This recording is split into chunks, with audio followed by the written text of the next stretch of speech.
Welcome back to episode 2 of the Your Story, Our Fight podcast. Thanks for joining us as we tell compelling stories of the people who battle lupus day in and day out. I'm Adam Selkowitz. I'm the host of the Your Story, Our Fight podcast and the chairman of Lupus LA. And we have a great guest today. So let's jump right in. Please welcome Shannon Derby. Shannon is a personal trainer, a fitness expert, a nutrition expert, a mom of 3 girls, and a newly diagnosed lupus patient. Hi, Shannon. Hey, Adam. How are you? I'm doing well, thanks. You look like you're in an amazing environment, which I'm sure is all part of the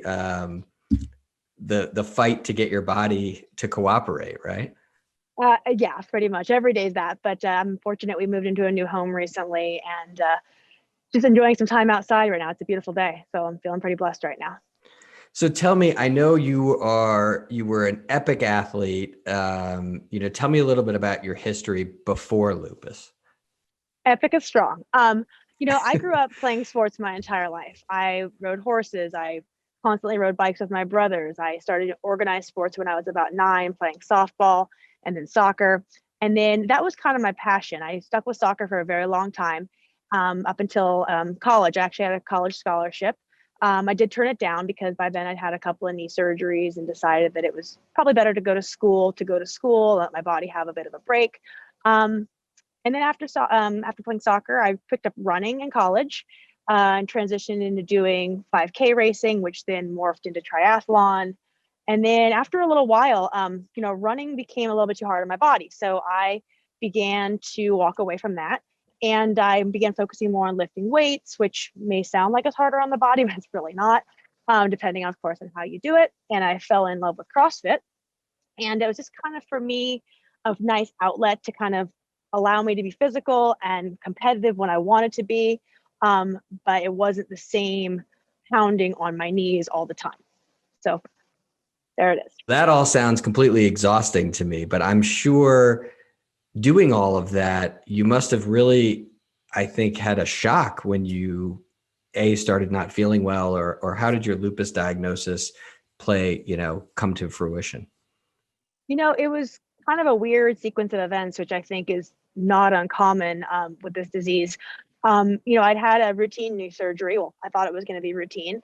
And it turned out when they got in, they had to do an extra procedure, which is, so instead of being on crutches for 3 to 4 days, I woke up to being told it's going to be 6 weeks. And I'm like, okay. Moving on from that, I kind of just started functioning, doing the best I could, but I started having issues with one of my wrists. Then that got out of control and ended up going septic. But no one could really find the reason for why that happened. There was no obvious kind of cause of actual sepsis. So after a 6-day stay in the hospital and a lot of questions being asked, but no answers, we started digging around. My husband, he's like, something tells me something is wrong. We need to just go and ask every question we possibly can. And so we began that process. And over time, they started digging around and they had some blood markers pop up, and then they went further, but nothing was completely coalesced completely. They kept saying, there's something going on. You have some markers, but nothing's 100%. And then finally, one day I was at my daughter's soccer practice and her coach comes up and he's like, are you sunburned? I'm like, no. He's like, okay. And he walked away. I'm like, okay. I went to my car. I looked at myself and I was like, I know what that is. And oddly enough, my daughter said the same thing. She's like, hey, Mom, you have lupus. I'm like, okay, you're 13, please. How do you know this already? And 2, oh no, I think she's right. So then after that happened, that was kind of the final piece. It was like, this is what we were missing. Here's your diagnosis. Now let's go. Mm-hmm. Yeah. I mean, I think that you're telling a story a lot of lupus patients can tell. And I think what's interesting, the thing I picked up on there is that your husband became a really big advocate, because I think a lot of lupus patients worry that some of what they're feeling may be in their head, or they're even told that at times. So how much of a role did your husband play in really pushing you to get the answers you needed? Because your diagnosis came, I would say, compared to other lupus patients, relatively quickly, in a short amount of time from when your symptoms started. So how pivotal was your husband in that? He was absolutely pivotal in the process. He, as soon as we kind of got the final, here's what you have, he went into what we call Paul mode. And it's an amazing thing to watch because I've never seen a person who is more driven, focused, and research, minded than this guy. And he immediately found Dr. Wallace, and he's like, this is who you're going to go see. And he immediately found me a retinal specialist, Dr. Lazar, to make sure that my medications were tracking properly. He got the Lupus Encyclopedia. He got every book he could get his hands on, every article he read, he studied, he got all the info he could. And it was interesting because him knowing me as well as he does, he kind of wrapped his brain around it well before I did. And he wanted to educate himself so that at the point I finally kind of was like, okay, this is real, this is happening, and this is going to be lifelong. He was already kind of mentally there to kind of help pick me up a little bit, because I will tell you that the first kind of time I realized what was happening, I was not a happy person about it. It hit me pretty hard. But you're obviously a very motivated person, especially on the fitness and nutrition side. So at what point did you realize that marrying the two was going to be important? I think that as soon as I kind of got over the initial shock and I realized that, most important thing to me is being able to be physically active. And I found that actually being active is what made me feel better. It made me feel better, not just physically, but mentally. Like, obviously when it comes to the physical side of working out, you have endorphins and dopamine and serotonin, all these good things are happening for your body. But mentally was even more important, to know that I could still do what at least most of the time, I could still do what my body always did. And that wasn't getting in my way necessarily all the time, and that I could still be me. That was what really kind of was important. So I found that by working out and by doing the best I could to continue my regimen, it mentally and physically helped me kind of get over that hump. And every single day, like, I still get up and I get into my gym and I work out, and some days I'm normal and some days I'm just not. And I've learned to say to myself, today's just not that day for me. And that's okay, because I'm still moving and I will always inevitably feel better if I get in and move, no matter what. So what adjustments what was the biggest adjustment that you had to make in terms of just your physical fitness routines? Well, I used to wake up at 4 a.m, very easily. That alone is worth changing right away. No, that would be my first note that I'd write you if I were a doctor. Stop getting up at 4 a.m. But I was born that way. My dad's that way. My mom's that way. We've always been early risers. My brothers are both that way. But that began to get harder.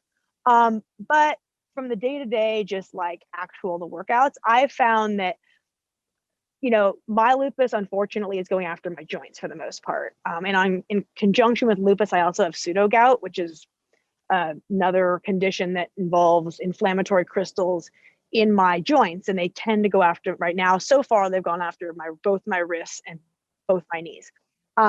So for me, lifting quite as heavy or as fast or as, intensely as I used to, I just don't do it. I kind of find this space where I'm running around 70 to 80% of, what I know I could do in the past. And that works really well for me.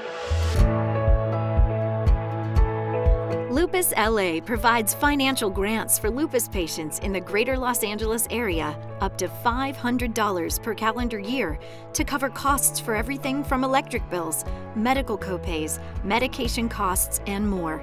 Please contact our staff for further information. Call 310-657-5667 or visit our website at lupusla.org to support the efforts of Lupus LA. And tell me about the nutrition side, because I know were you into nutrition pre-lupus diagnosis, or is that something that came out of the lupus diagnosis? No, I was into it before, as part of my specializations as a trainer, I have a fitness nutrition specialization. So that has always been part of me. I've always wanted to offer that kind of side of the house to my clients above and beyond the physical piece. So I've always been aware of it. In that, and moving forward with the lupus piece of it, I definitely have focused on kind of going for the more anti-inflammatory side of the house. I focus on taking supplements to help with that. I try to eat. I mean, I was already eating pretty cleanly in terms of my food choices, but I do try to be mindful of any, various foods that might cause inflammation additional, because I already have enough as it is. We don't need to add to it. Do you notice a difference when you say are on the anti-inflammatory diet versus when you veer off every once in a while? I do find that I get more tired if I'm not as careful with what I eat. If I, and believe it or not, and most trainers will tell you this, we all have sweet tooths. We love sugar. Sorry guys, I'm telling everyone that. And sugar does tend to be inflammatory, as we know. So I do find if I start slipping up and going down that sugar route, I'll feel it, and I'll feel it hard. I'll feel much more tired. I don't feel pain as much as exhaustion. But yeah. I've let you guys all in on a very big secret. Hey, listen, sugar is a big staple of my diet too. I know it shouldn't be, but it is. I just keep a steady dose all the way around, so I don't know if I'm more tired or not. It's always there. So, and so, all right. I know most people are listening to this and not seeing it, but you have 2 dogs behind you today. I want to hear about the dogs and how they've played a role in your healing. There's actually one more. You don't see him. He's upstairs. There's 3. Okay. Oh, there are 3. Yes. I have 3 daughters and 3 dogs. But he's the old man and he doesn't want to come downstairs right now. So I have an 11-year-old black lab. I have a 3 and change year old black German Shepherd or Belgian Shepherd. She's a rescue and no one's completely certain as to what she is. And then we now have, she just turned 11 months old the other day. There she is. It's a Newfoundland puppy. Her name is Lucy, and she is an absolute crack up. So yeah, in terms of the role in my healing, I love dogs. I've grown up with dogs, and I find them, even though they're obviously work because they require a lot of things, they always have a way of kind of hanging out when I need them to. And I remember, I have a picture actually after one of my surgeries that Henry, my lab, he wouldn't leave. He was just laid in bed with me the whole time, and he would lay his head on my big old leg brace and just kind of hang out. And he's always had a way of just kind of knowing how to bring my blood pressure and my anxiety level down. And, I think having them around is dogs are good energy. And I feel like they're just a positive influence overall in my life. Yeah, no, I can see that. And I mean, it's, I find that you don't really realize how much you need a pet until you have one, and then they play a role in your healing. I think it's very interesting. For sure. And they do it actually a lot in the hospitals, especially the children's hospitals. The dogs play a big role in helping with the kids. I think it's kind of It's not just the kids. I was in the hospital when I had that joint sepsis. It was over the holidays, so it was kind of a crazy time there. And I was like, I had written on my board, because they have that big board on the wall, like, please bring her a therapy dog. And I kept asking for them to come, and they never did because it was the holidays and there were no dogs available. So I was very thankful to get home to my own version of a therapy dog. But I always said, like, someday if I ever had the time and a dog with the disposition, I would love to bring her into the hospital environment to help out, because it's amazing. I mean, I think that goes to show that there's a holistic approach that one, especially in the autoimmune world, that one has to take, I think, for success. If you stay totally medical, I think that misses a whole half of what you need.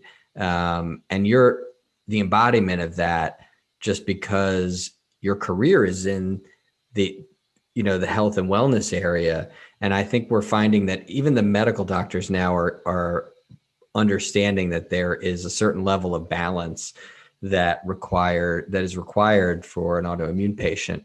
And I think, how has your lupus diagnosis helped you with your clients in terms of looking at them holistically, since your diagnosis?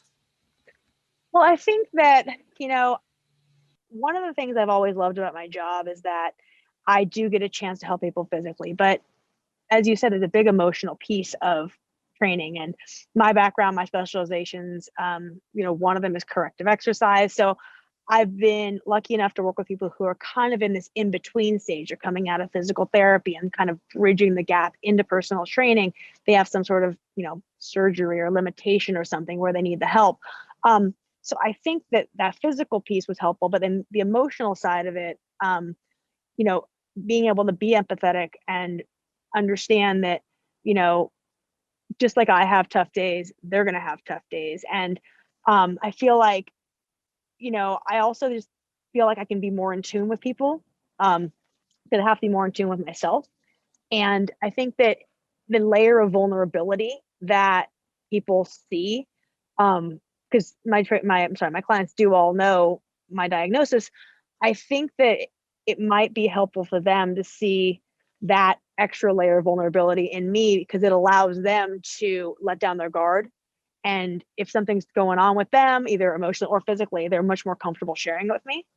And I try to keep that, dialogue open between us at all times during our sessions. And I think that's part of it too. Mm-hmm. Tell me about your daughters, because I'm sure, how old were they when you were diagnosed, and what effect did it have on them? I'll start there, and then I want to know what effect it really had on you, because I'm assuming it's profound. It is. So I was diagnosed in September 2019. So like you said, it's recent. So my girls were, they're 14, 12, and 10 now. So -1 on each of those. So, they're old enough to understand a little bit about it, old enough to go on Google and research it.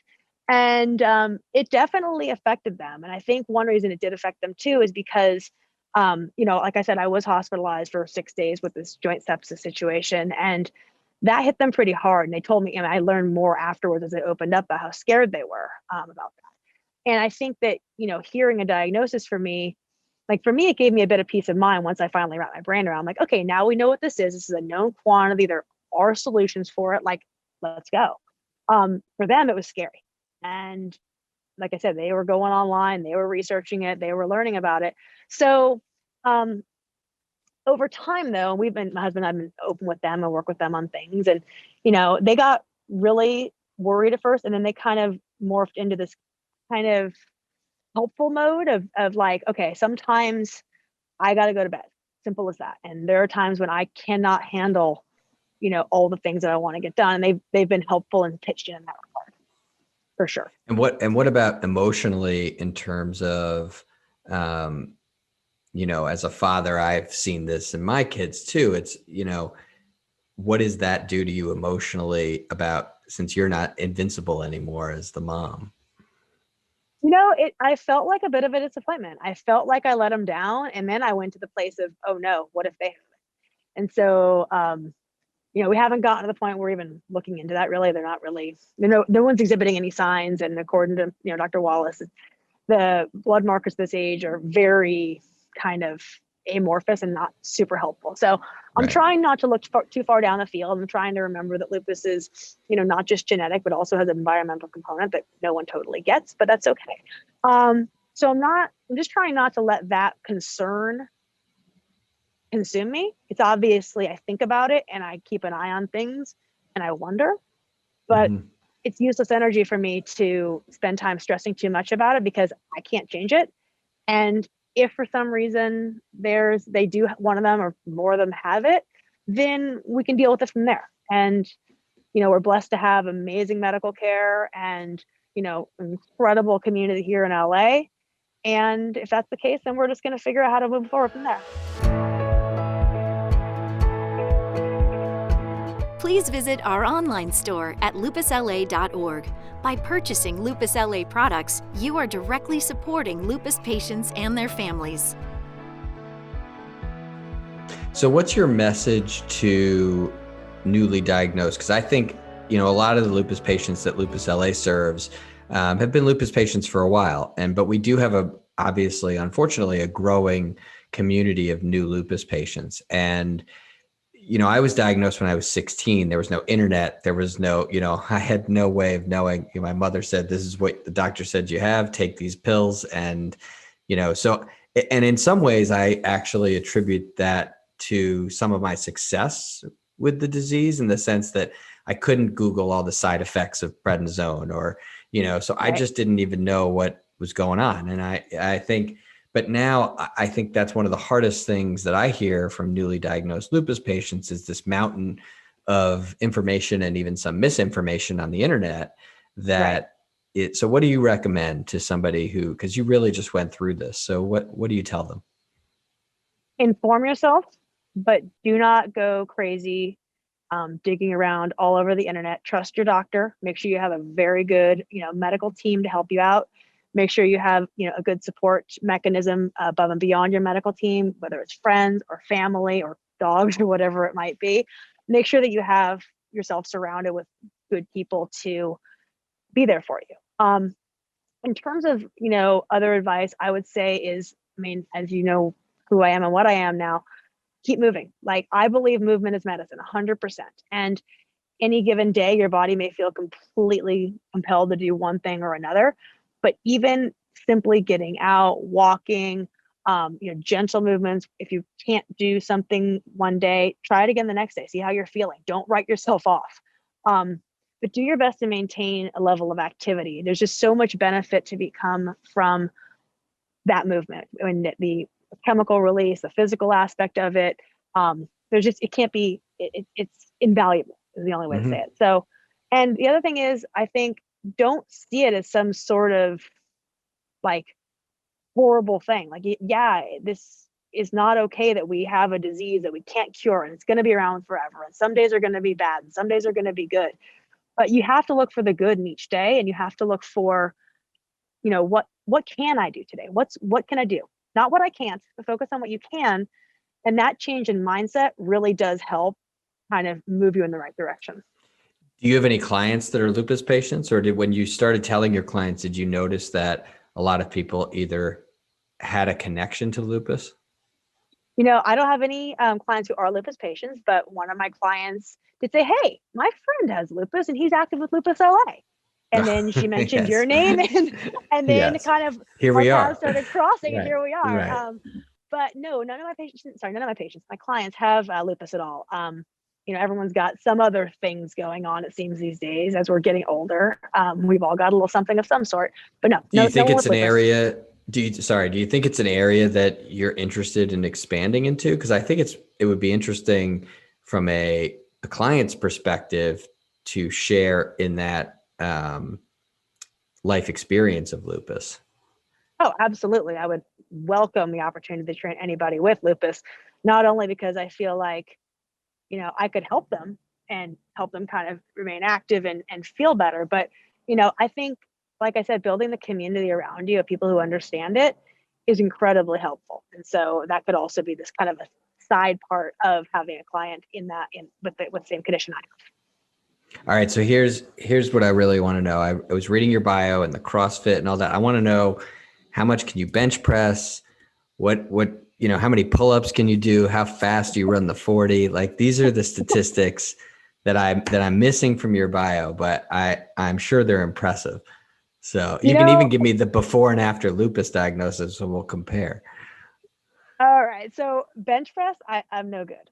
That's not my thing. I grew up doing weightlifting with my brother from the time I was 14, but bench, I was just never very good at it. Push-ups I can do a ton of, but bench press going super heavy, can't do it. I was a soccer player. I rode horses, so my legs are my jam. Okay. So I can back squat pre-lupus. I was hitting 240, I think, on back squats. Right. Fronts around 200 and change.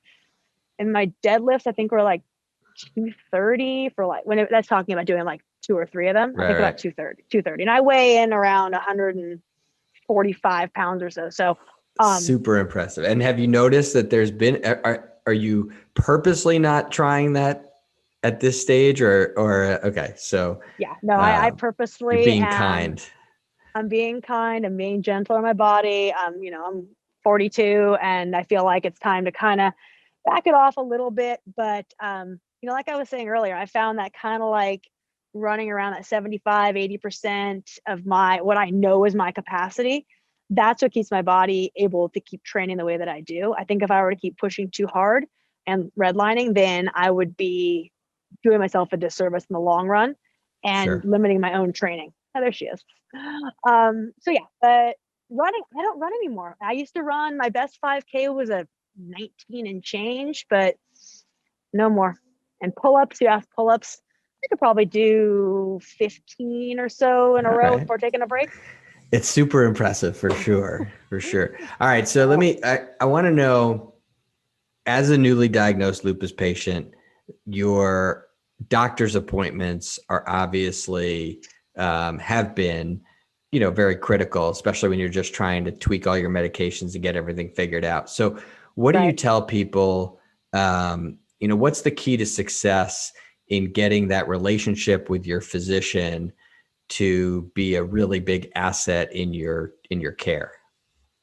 I think one of the most important things is to be communicative and have trust, and never dismiss something that's going on with you, because you may think, oh, it's no big deal.